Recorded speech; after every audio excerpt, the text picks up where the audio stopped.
Forced to sing for a ruthless Mafia king to save her father, she thought she was stepping into hell, until he became the only man willing to risk everything to protect her. I never wanted to be standing in this hallway.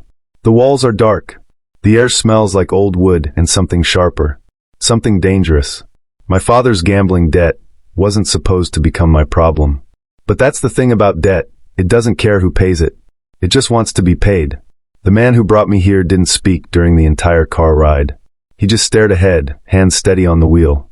When we pulled up to this old mansion on the edge of the city, he opened my door and said one word. Walk. So I walked. Now I'm standing outside a set of double doors. Mahogany. Heavy. The kind that doesn't open unless someone wants them to. My hands are shaking.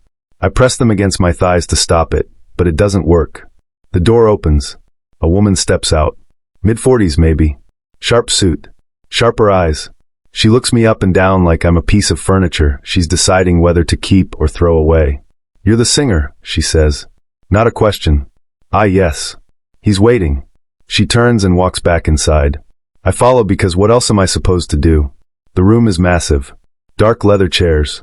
A chandelier that probably costs more than my entire life. And at the far end, sitting behind a desk that looks like it was carved from a single piece of black wood, is him. I don't know his real name. Nobody does. People just call him Kane. He doesn't look up when I enter. He's reading something. A contract, maybe, or a death warrant. With men like him, it could be both. The woman who brought me in steps to the side and disappears into the shadows. I'm alone now. Just me and him, and the silence pressing down on my chest. I wait. Finally, he speaks.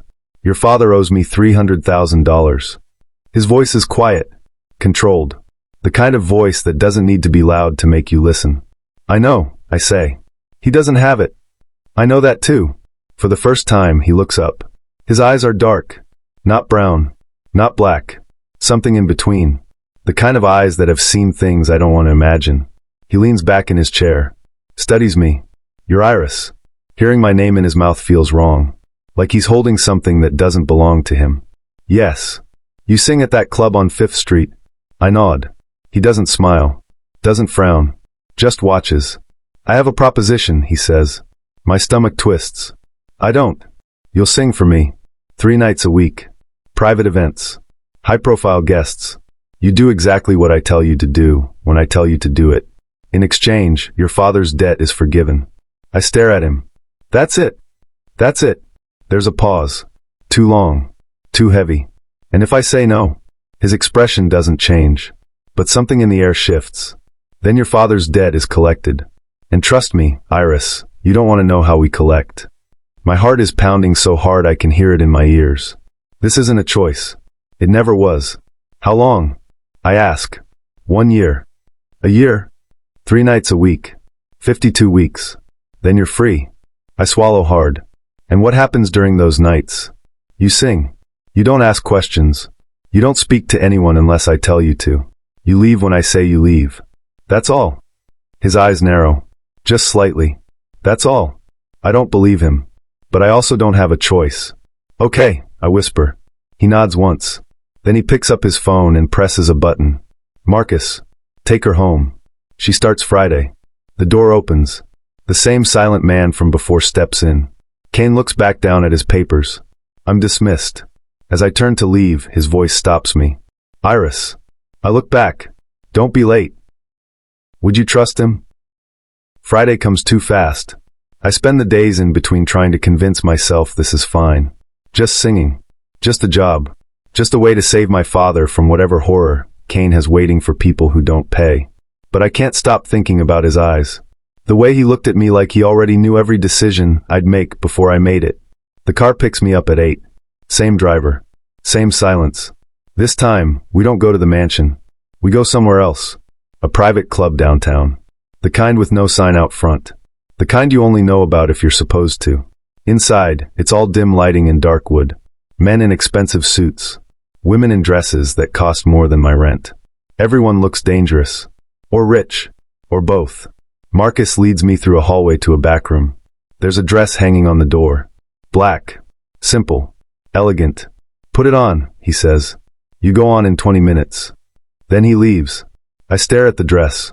It's beautiful. The kind of thing I'd never buy for myself. The kind of thing that makes you feel like someone else when you wear it. I change quickly. The fabric feels like water against my skin. There's a mirror on the wall. I barely recognize myself. I look older, calmer, like someone who belongs here. But I don't. A knock on the door. Time, Marcus says. I follow him down another hallway, through another door, and suddenly I'm standing on a small stage in the corner of the room. There's a piano, a microphone, and about 40 people sitting in the shadows watching. I don't see Kane at first. Then I do. He's in the back, away from everyone else, sitting alone at a table with a glass of something dark in his hand. He's watching me. Not the stage. Not the room. Me. I step up to the microphone. My hands are shaking again, but I grip the stand and steady myself. The pianist starts playing. A slow melody. Something sad and old and beautiful. I close my eyes. And I sing. I don't know what happens when I sing. I never have. It's like the rest of the world falls away, and there's only the music and the words and the feeling underneath it all. When I finish, the room is silent. Then someone claps. Then someone else. Then the whole room. But I'm not looking at them. I'm looking at Kane. He hasn't moved. Hasn't clapped. He's just sitting there, staring at me with those dark, unreadable eyes. Then he stands and walks out. I don't see him again that night. Marcus drives me home in silence. When I get out of the car, he hands me an envelope. Your payment, he says. I don't open it until I'm inside my apartment. $5,000. For one night. I sit on the edge of my bed and stare at the money in my hands. What have I gotten myself into? The second night is different. Same car. Same driver. Same club. But this time, when I arrive, Kane is already there. He's standing near the stage, hands in his pockets, talking to someone I don't recognize. When he sees me, he says something to the man, then walks over. You did well last week, he says. Thank you. He nods. Then he looks at me for a long moment, like he's trying to figure something out. Do you always sing like that? Like what? Like you're singing to someone who isn't there. The question catches me off guard. I don't know. I just sing. He doesn't respond. Just keeps watching me. It's uncomfortable. Not because he's threatening, but because it feels like he's seeing something I didn't mean to show. You'll sing 3 songs tonight, he says finally. Start at 9. Then he walks away. The night goes smoothly. I sing. People listen. Money changes hands in dark corners. Deals are made. Secrets are whispered. I try not to think about it. When I finish my last song, I step off the stage and head toward the back room to change. But Kane is waiting in the hallway. Walk with me, he says. It's not a question. We walk through the club, past the tables, past the men in suits and women in jewels. He doesn't say anything. Neither do I. He pushes open a side door, and we step outside into a small courtyard. It's cold. Quiet. The city noise feels far away. He lights a cigarette, offers me one. I shake my head. Smart, he says. We stand there in silence. He smokes. I watch the smoke curl into the night air. Why did you agree? He asks suddenly. What? To this. You could have run. Disappeared. People do it all the time. And then what? My father dies? Maybe. I look at him. His face is unreadable. I couldn't do that, I say. Even though he put you here? He's still my father. Kane takes a long drag from his cigarette. Exhales slowly.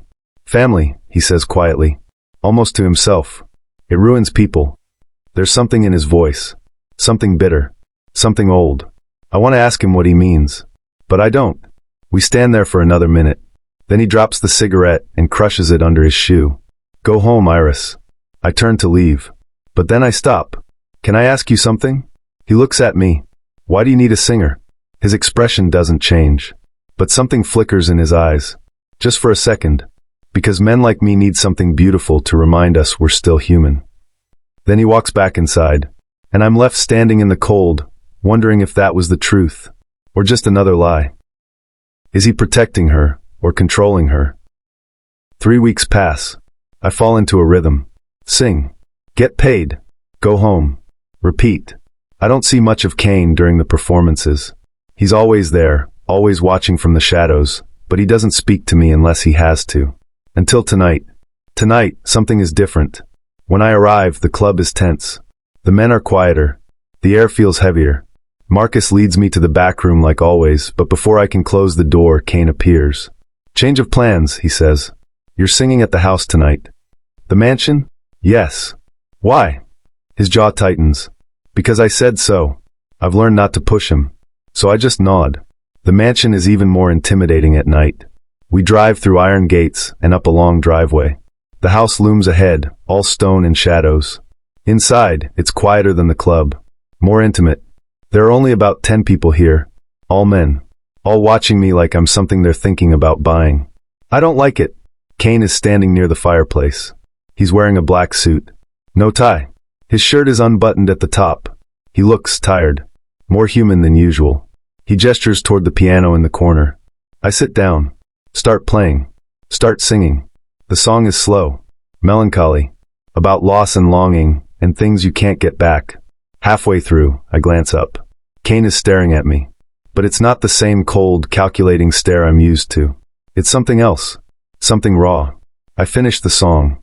The room is silent. Then one of the men speaks. Beautiful, he says. His voice is slurred. Drunk. How much for a private performance? I freeze. Kane moves so fast I almost don't see it. 1 second he's by the fireplace. The next, he's standing between me and the man. She's not for sale, Kane says quietly. The man laughs. Everything's for sale, Kane. You taught me that. Not her. The room goes cold. The man's smile fades. He looks at Kane. Then at me. Then back at Kane.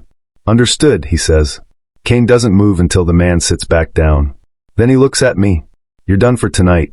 Marcus will take you home. I don't argue. In the car, my hands won't stop shaking. I keep replaying the moment in my head. The way Kane stepped in front of me. The way he said not her. Like I was his. But not in the way I expected. Not like property. Like something he was protecting. I don't know what to do. I don't see Kane for a week after that night. Marcus picks me up. Drives me to the club. Drives me home. But Kane isn't there. I tell myself I don't care. That it's better this way. That the less I see him, the easier this job becomes. But that's a lie. Because every time I step on that stage, I look for him in the shadows. And every time he's not there, something in my chest sinks. Then on a Tuesday night, he shows up. Not at the club. At my apartment. I'm standing in my kitchen making tea, when there's a knock on the door. I freeze. Nobody knocks on my door. Especially not at 10 o'clock at night. I look through the peephole. It's him. I open the door slowly.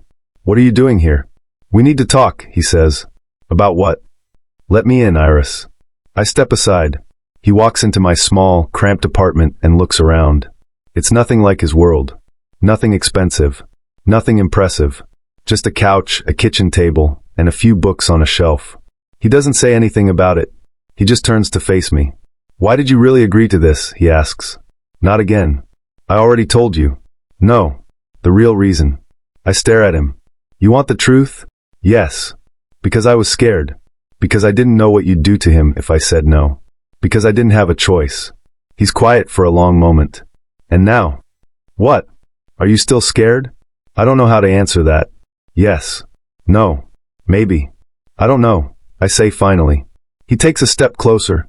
That night at the house, he says quietly. When that man asked about you, do you know what I wanted to do to him? My heart is pounding. No.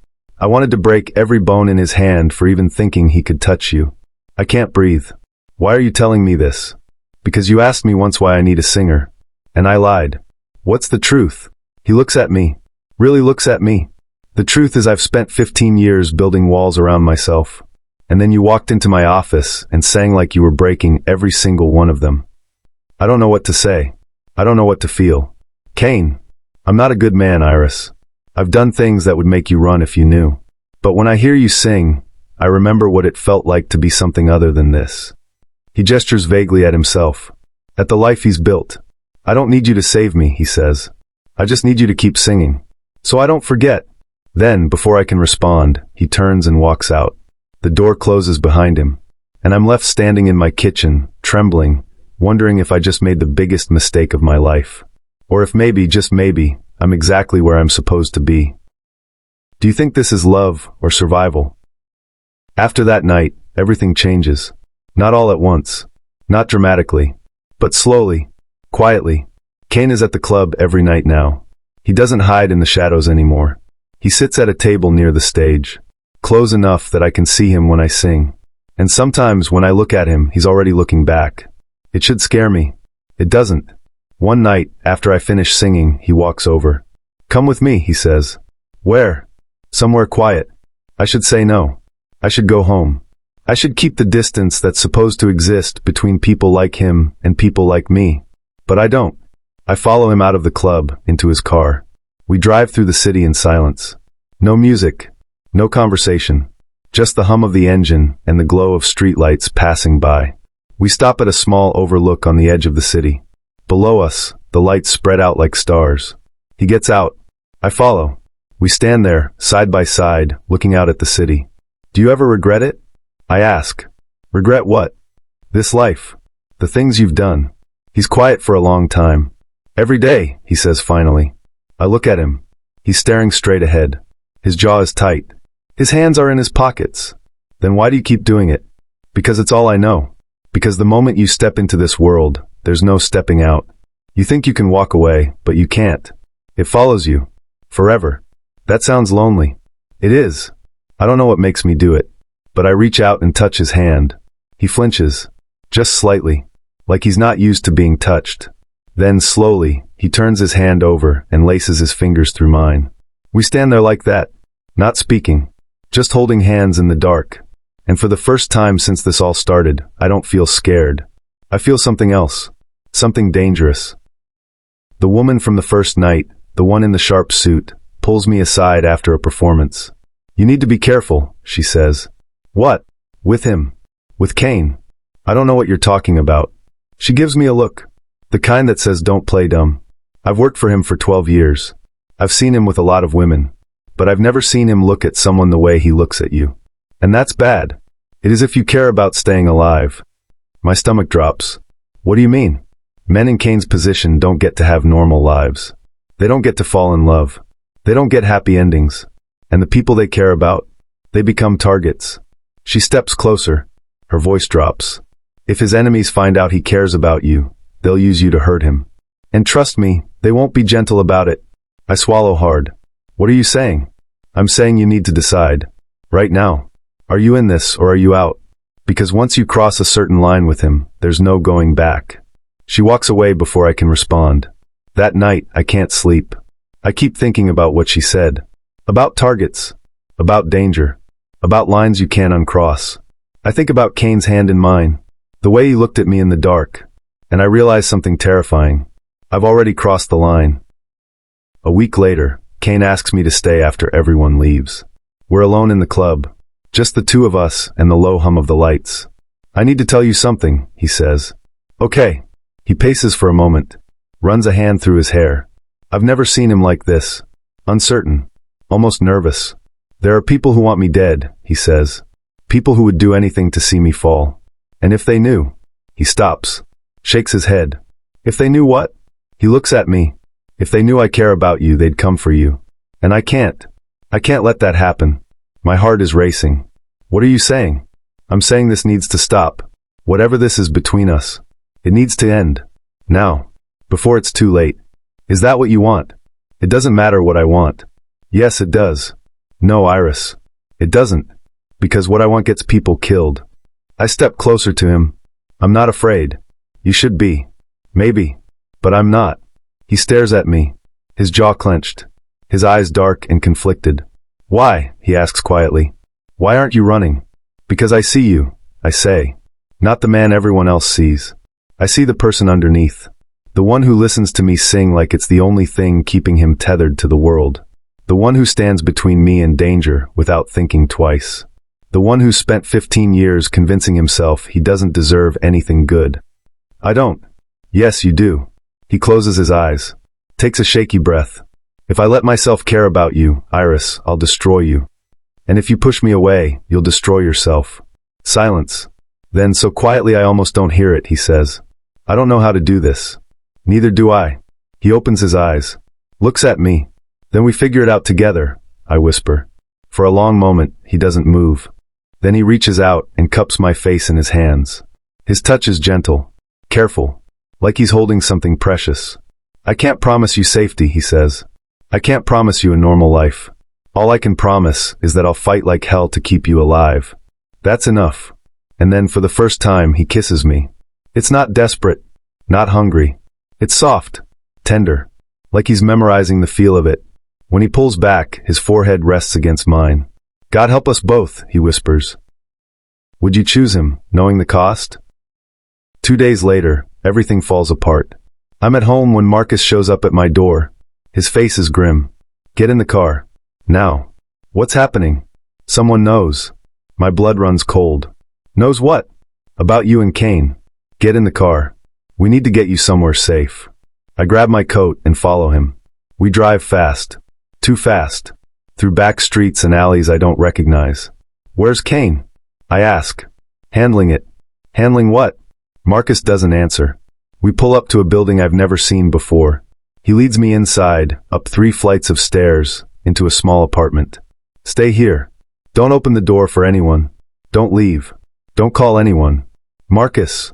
Just do what I say, Iris. Please. Then he's gone. I'm alone. Hours pass. I pace. I sit. I stare at my phone. Finally, at 2 in the morning, there's a knock on the door. It's me, Kane's voice says from the other side. I unlock the door. He steps inside. He looks exhausted. There's blood on his knuckles. A cut above his eyebrow. Are you okay? I ask. I'm fine. What happened? He sits down on the couch, drops his head into his hands. One of my men betrayed me. Told a rival family about you. They were planning to take you. Use you as leverage. My stomach twists. And they won't be a problem anymore. I don't ask what that means. What now? I ask. He looks up at me. His eyes are tired. Haunted. Now you have a choice. What kind of choice? I can keep you safe. But it means you can't go back to your old life. New apartment. New identity. You'll be under protection 24 hours a day. You'll be mine. Completely. And the other option? I walk away. Erase any connection between us. You go back to your life. You'll be safe. But we can't see each other again. Ever. My heart shatters. That's not a choice. It's the only one I can give you. I stare at him.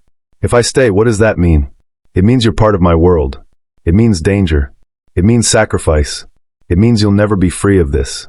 And if I go, you get your life back. I sit down next to him. Do you want me to go? He closes his eyes. I want you to be safe. That's not what I asked. He opens his eyes. Looks at me. No, he says quietly. I don't want you to go. I want you to stay. I want to wake up every morning and know you're still here. I want to hear you sing and pretend for just a moment that I'm not the monster everyone says I am. But I can't ask you to choose this life. I won't. I reach out and take his hand. Then it's a good thing I'm choosing it myself. He stares at me. Iris. I'm staying. You don't know what you're saying. Yes, I do. I'm saying I choose you. Even with the danger. Even with the fear.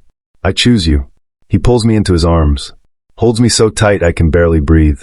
I'll keep you safe, he whispers against my hair. I swear to you. I'll keep you safe. I know. And in that moment, I realize something. I'm not scared anymore. I'm home. The apartment Kane moves me into is beautiful. High ceilings. Big windows. A view of the city that takes my breath away. But it's also a cage. I can't leave without Marcus or one of Kane's other men. I can't contact my old friends. I can't go back to the club on 5th Street. My old life is gone. At first, it's suffocating. But slowly I adjust. Kane visits every night. We don't always talk. Sometimes we just sit together in silence. He reads. I write music. Other times we talk for hours. About his childhood. About mine. About the things we've lost and the things we're afraid of losing. I learn that his real name is Gabriel. That he grew up in foster care. That he built his empire from nothing because he was tired of being powerless. I learn that he's not the monster people think he is. He's just a man trying to survive in a world that doesn't forgive weakness. And somehow, against all odds, he's chosen to let me in. One night, he brings me a gift. A piano. A real one. Grand.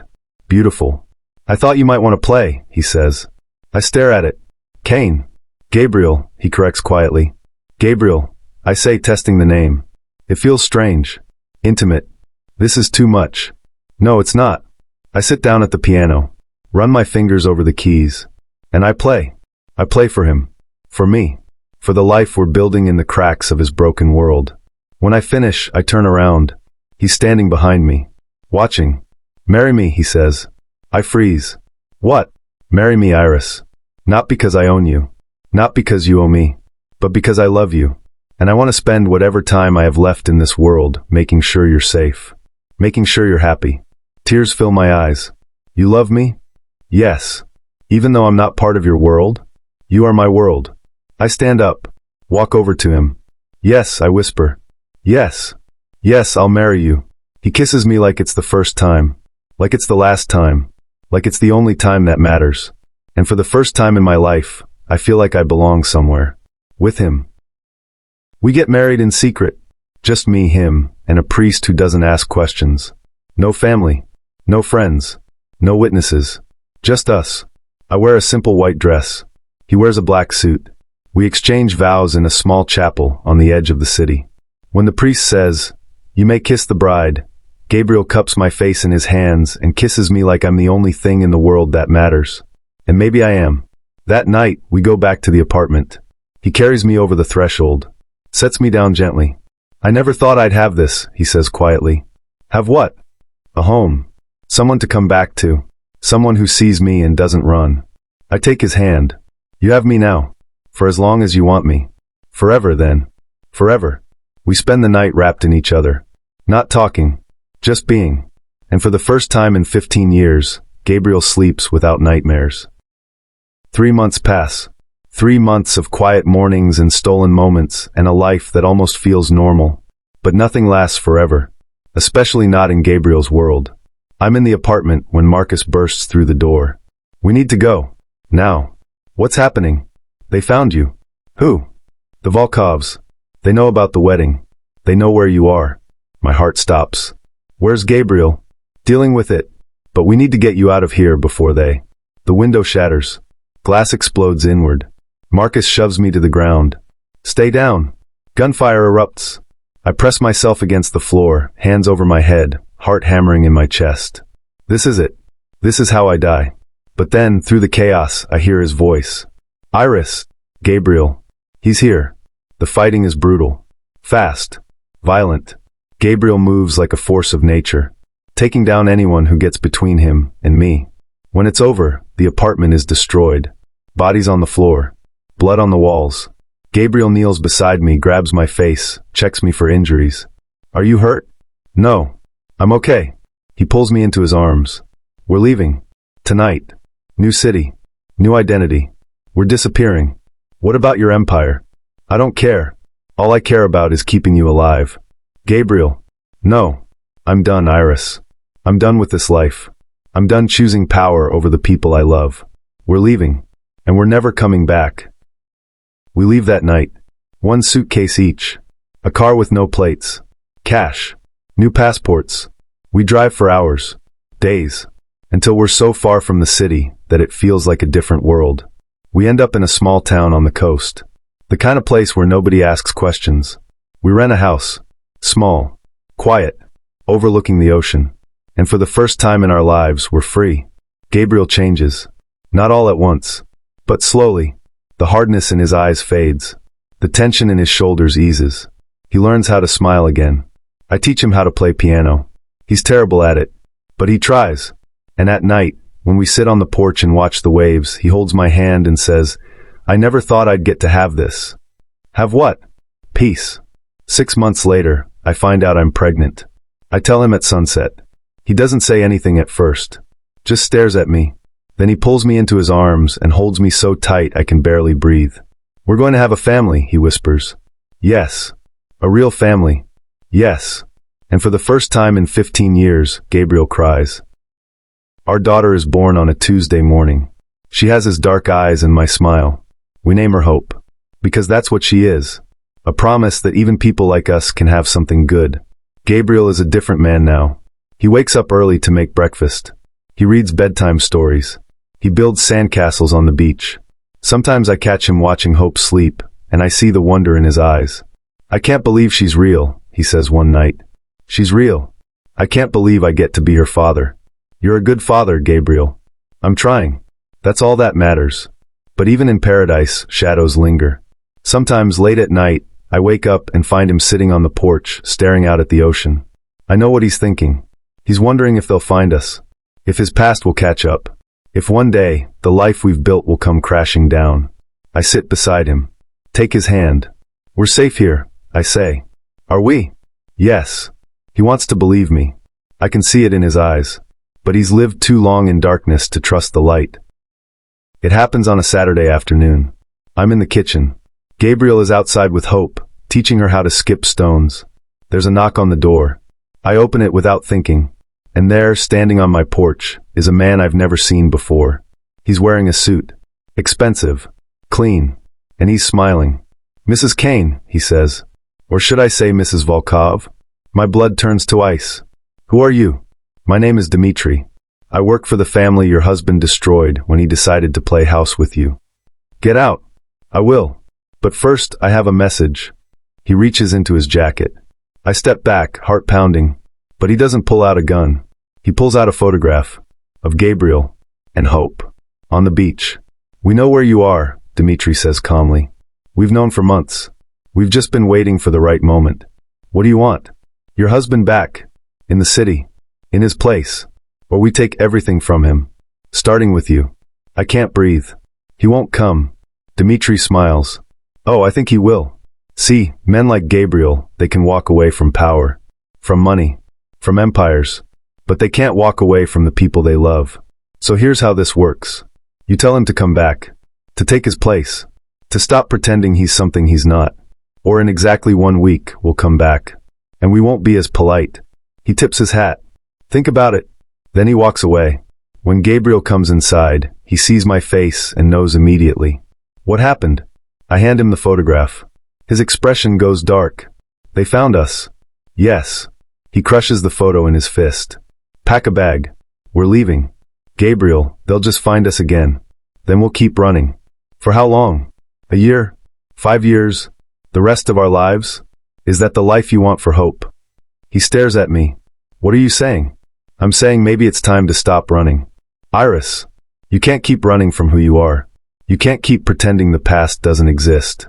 It'll always catch up. Always. So what do you want me to do? Go back? Become that person again?" "No. I want you to face it. End it. Once and for all." He's silent for a long moment. Then he says quietly, "If I go back, I might not come back." "I know. And you're okay with that?" "No. But I also know that if you don't, we'll spend the rest of our lives looking over our shoulders. And that's not a life. Not for us. Not for Hope." He pulls me into his arms. "I love you," he whispers. "I love you too. And I'll come back. I swear. I'll come back. Promise me." "I promise." Gabriel leaves the next morning. He kisses me goodbye. Kisses Hope goodbye. And then he's gone. I don't hear from him for 3 days. 3 days of silence. Of waiting. Of wondering if I made the right choice. Then, on the 4th day, Marcus shows up. "It's over," he says. "What?" "Kane went back. Negotiated. Made a deal. The Volkovs agreed to leave you alone. In exchange, he gave them something they wanted more." "What?" "Control of the northern territories. He walked away from everything. The empire. The power. All of it." I stare at him. "And Gabriel?" "He's free." Gabriel comes home that night. He's different. Lighter. He picks up Hope and spins her around. She laughs. Then he looks at me. "It's over," he says. "Really over. We're free." I don't say anything. I just run to him and hold him and cry. "I thought I lost you. You'll never lose me. Never." 5 years later. We're still in the small house by the ocean. Hope is 7 now. She's learning to play piano. Gabriel works at a small bookstore in town. He's good at it. Quiet. Content. I sing at the local bar on weekends. Nothing fancy. Just me and a piano and people who appreciate music. It's a simple life. But it's ours. One night, after I finish singing, Gabriel walks up to me. "Play that song," he says. "Which one?" "The one you sang the first night we met." I smile. I sit down at the piano. Start playing. The melody is slow. Sad. Beautiful. And as I sing, I look at him. The man who was supposed to be my captor. My danger. My doom. But instead became my home. When I finish, he takes my hand. "Thank you," he says. For what? For saving me. I didn't save you. Yes, you did. You reminded me I was still human. You gave me a reason to fight, a reason to walk away, a reason to live. I lean my head against his shoulder. We saved each other, I whisper. Yeah, we did. And as we sit there, in that little bar by the ocean, with the sound of waves in the distance and our daughter waiting at home, I realize something. This is what freedom looks like. Not running, not hiding, but choosing. Choosing love over fear. Choosing life over survival. Choosing each other. Every single day. The end.